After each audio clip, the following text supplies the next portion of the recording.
Hello everyone and welcome to my YouTube channel. Today, I'll be discussing my first impressions of the Halo Infinite Flight. I will start with going over the issues I and many others had while trying to even download the test. So the big issue with the test flight was actually getting the Steam code to be able to download the game. I was notified by email that I was invited to the test on Wednesday. The email states the test will begin on the 28th, which was the next day, and that I would be emailed info in the coming days in the Halo Waypoint Message Center, which I found strange since the test was starting the next day and I had already been informed that I would have access to the test the entire time. So skip to Thursday afternoon, which I live in the Central Time Zone, and I had seen that the testing would begin at noon Pacific Time. So like so many others, I kept refreshing my email, Halo Waypoint, and even the messages section of Waypoint, but was never given any more details than what I was already provided in the email from Wednesday. Anyone who was also in the test knows that the site kept crashing. I was also checking Twitter every few minutes and was seeing that people were getting their codes and being able to download the game. Skip to around 11 o'clock my time. While I'm playing Warzone with my brothers, I finally get an email telling me that I had been officially invited. But the email only gave me a link to the Waypoint website telling me to check my messages, which I'd already been doing since I got home from work at 5:30. And of course, the website kept crashing, giving me errors, and even if I could get the message section to load, it would tell me I had no messages. I kept refreshing and clicking the link in the email, hoping that it would load and provide me with my Steam key for about an hour. Then I checked Twitter to see if anyone else is having the issue, and I see this tweet.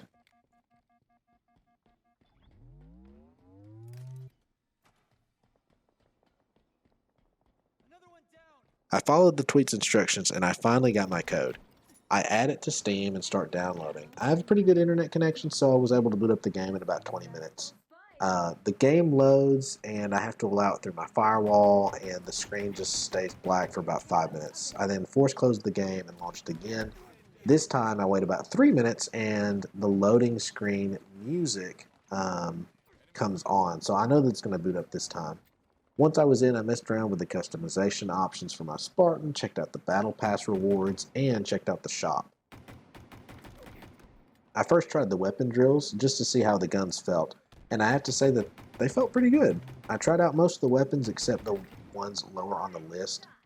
Having warmed up a bit, I tried launching the actual matchmaking with bots, and it did not work. The game would load in and do the countdown, but I would sit on the black screen for about a minute and then be sent back to the lobby. I tried that for a few times, but still never got in, and at this point it was like 1:30 in the morning and I needed to get up and work for the next day. So I called it a night. I normally get up around 7 to get ready for work, but I got up earlier than normal to try and load up the game again since I thought maybe the issue with me not getting into a match was just because the servers were so overloaded. Trying to play at like 6:30 Central Time wouldn't be so busy. I still didn't boot up. But I had checked Twitter as well the night before and saw that other people were having the issue. So I was thinking, well, it might get fixed Friday and I'll be able to play when I get off work. While I'm at work, I'm keeping my eye on the Halo subreddit since I've seen people discuss it on Twitter about the issue, but not on Reddit yet. And I ran across this post where someone was detailing a fix for a similar issue, but they were not able to boot up the game at all, which was not my issue since I could boot up the game and even play the weapon drills. On their list, they had, of course, update the drivers, ensure that your install was done correctly.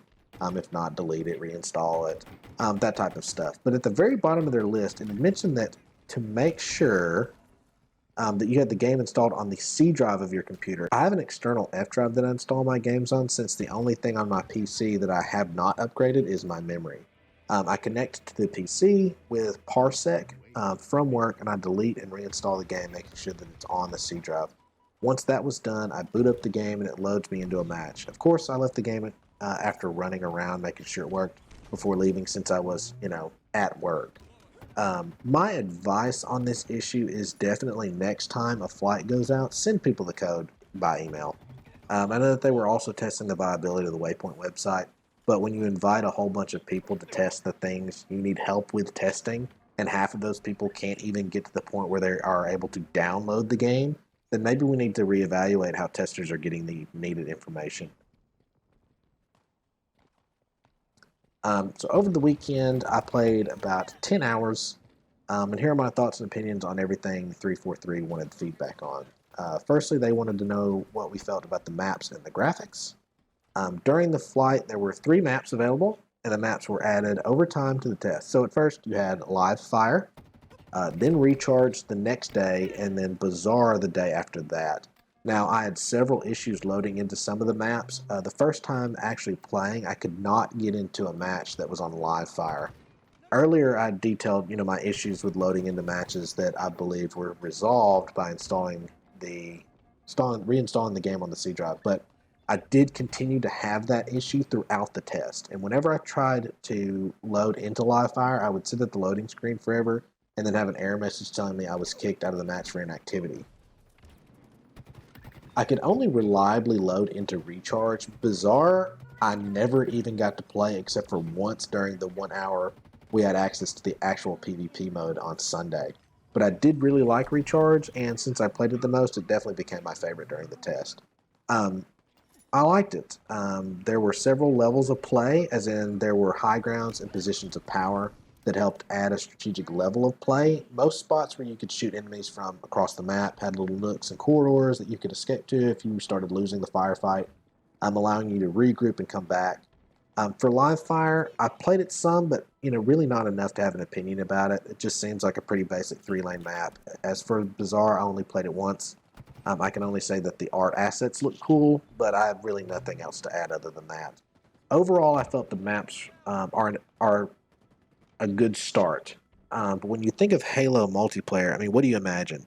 I think of the big, huge maps like Blood Gulch and Valhalla, where you have these massive gravity cannon things that shoot you across the map, or even gravity lifts that put you on a high ground. I'm sure the other maps that we did not get to see have some of this stuff, hopefully, the bigger maps. Like Live Fire could have benefited from a gravity lift that put you on top of the little tower structure that matched the power position on the other side. The other tower that you could go up the ramp.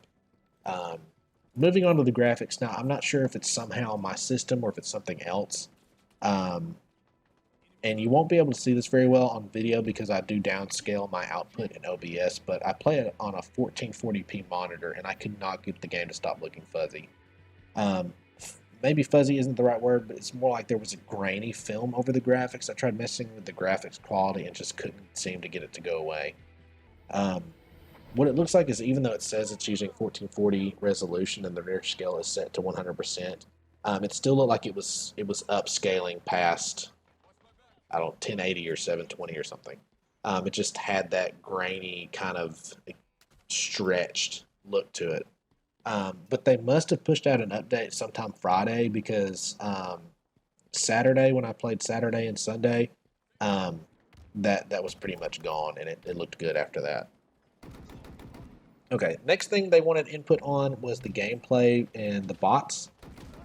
The melee feels off because there were several times where I was in a position to get a melee kill, but I would miss somehow, or the animation would go off and it looked like I was landing a hit, but it's like the enemy Spartan had Crisco or something on him, and it just like the butt of the gun just slid off him. It could be that my crosshairs need to be on a specific spot for it to register, but I think it needs to be looked at because it does not feel good to miss melees when you feel like it should register. It just needs to be looked at because sometimes you lunge for a melee from like 5 feet away, but miss when you're at point blank range. There actually was one instance where I'd managed to use the grapple equipment and the grav hammer at the same time. I'd managed to hook onto a bot and I started flying towards it, but I still somehow missed, and then the bot meleeed me and killed me. I don't know how balanced this would be, but I think if you manage to get a grapple onto an enemy and fly toward them, it should be a kill. Possibly something like when you reach the target automatically, it melees or does the same amount of melee damage. It's kind of like crashing into the enemy. Something to look at there. Now, the first time throwing a grenade, that also felt off. Almost like you're throwing the grenade at the ground in front of you, not actually like throwing it. Like it had no arc. But after playing with it for a few games, I did get used to it, but it still feels strange to throw a grenade and it looks like you're throwing it at the ground in front of you. as far as the actual bots are concerned, they're pretty good. I'm not gonna lie. The very first match I played, they absolutely destroyed me until I started getting used to the controls and the mechanics. But there were a few times where I would be in a gunfight with a bot and they would just stop shooting at me, stop moving, and just stand there. So that definitely needs to be looked at. Now, I know this wasn't the focus, but the PvP section was also part of the test. And that was from 8 p.m. Pacific time to 9 p.m. So it was really only about an hour, and that was on Sunday night. It was kind of a sudden announcement that they just said, "Hey, it's live." And as someone who has two small children, I couldn't just hop on when it was live, but I did manage to get in 2 games as it was getting close to the end, and I lost both games. I obviously need to get better at the game, but the big issue was that we started the game with 3 people in both games. While the other team had 4. So both games I played, my team had 3, including me, and the enemy team always had a full team. People kept joining the match and then leaving. So at one point, we had like 7 names listed for our team, but only had 3 people trying to play. I know this wasn't the focus of the test, and it's just a nice little gift to the flight testers, but 343 needs to go ahead and decide how they're going to handle leavers. One solution would be to put the bots in if somebody leaves, which is one of the reasons for us testing the bots this weekend, I believe, if they didn't outright say that. Another solution could be to incentivize people who join late. Maybe if they lose, it doesn't go against their record, or they get some extra EXP. They also need to punish leavers.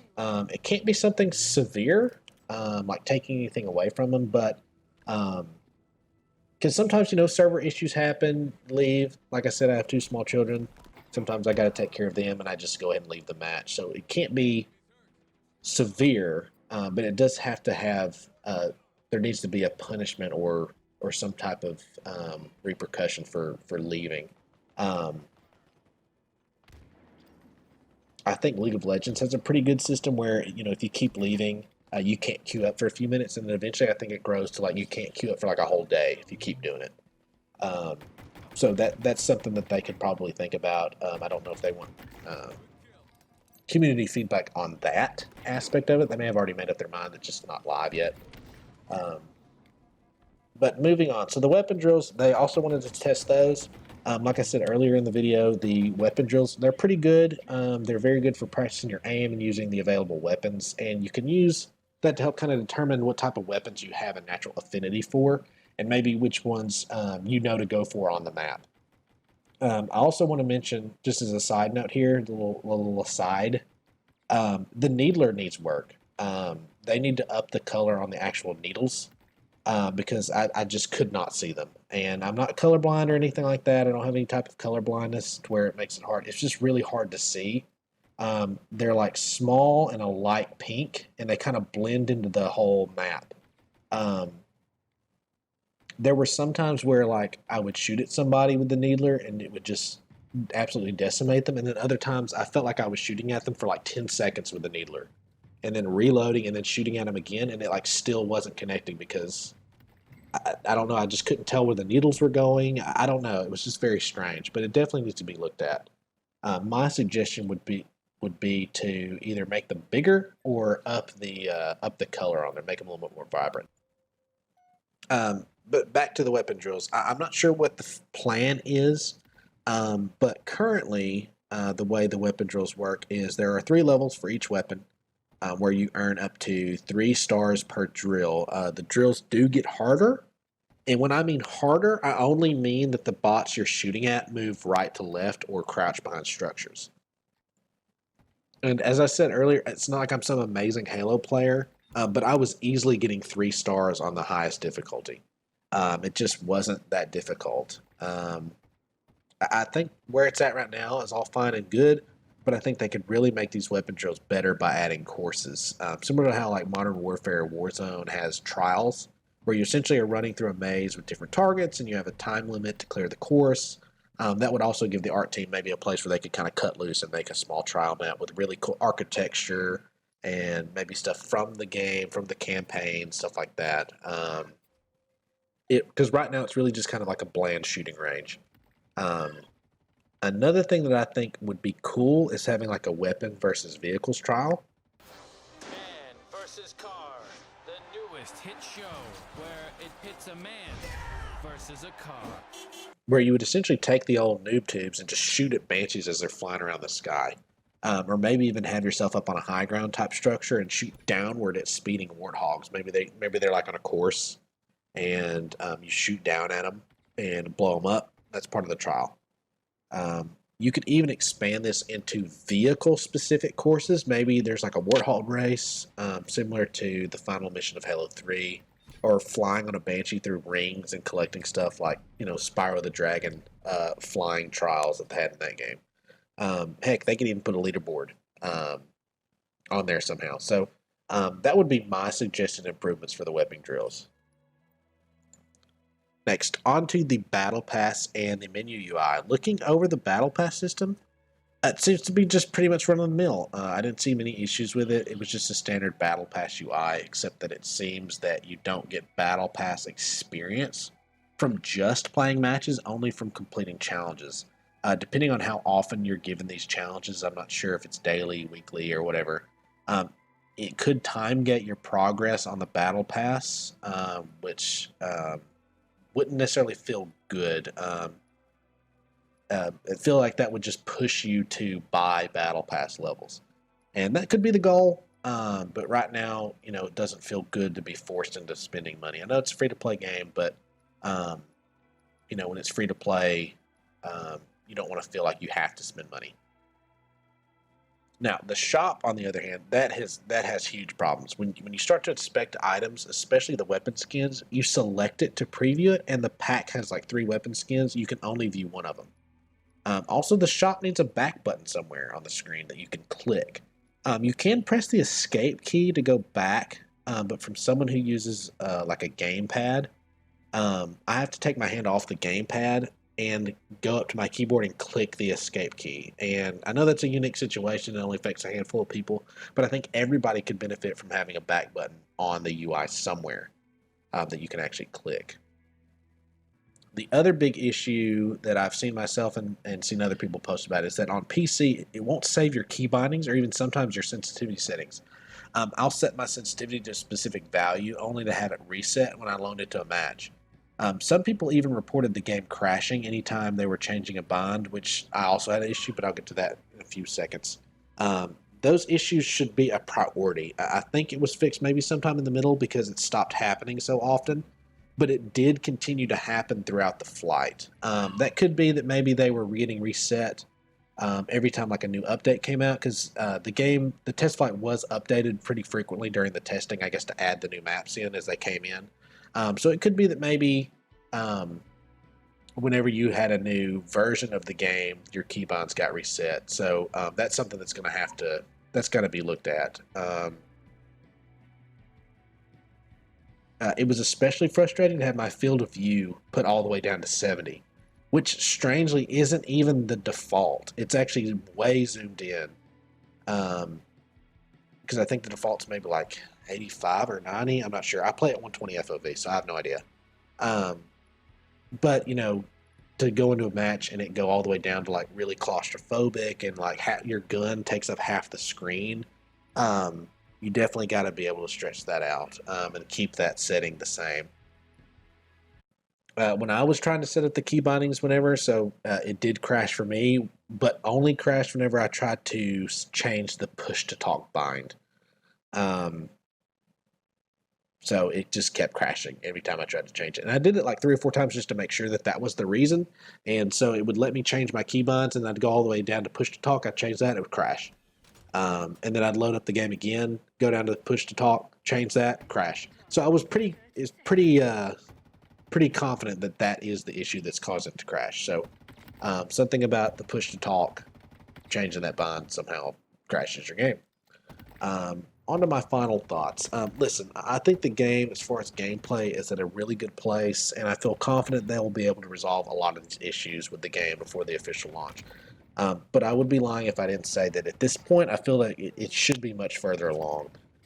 This game, if everyone remembers, was supposed to come out holiday season last year, 2020.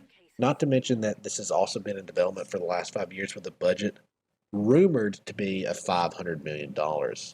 I do not know if I'll be in the next test flight, but if this is the only flight I get to partake in, I am very happy that I was given the opportunity, and I look forward to providing this feedback to 343 when the surveys go out. Lastly, I'll say that this genuinely has been the most fun I've had playing an FPS game in a few years. I play Warzone frequently, but that really is only because that's what my brothers play, and if they didn't play it or weren't as invested, I definitely would play it a lot less with all of its current issues. I'm very excited and hopeful that this will be a great game when it launches this year. I have some other upcoming games coming through the pipeline for old Thurman TV, but I'm NDA'd out of my mind, so I will not be able to talk about them here, at least as of yet. But that's all I have for the Halo Infinite flight. Thank you all for tuning in and have a great day.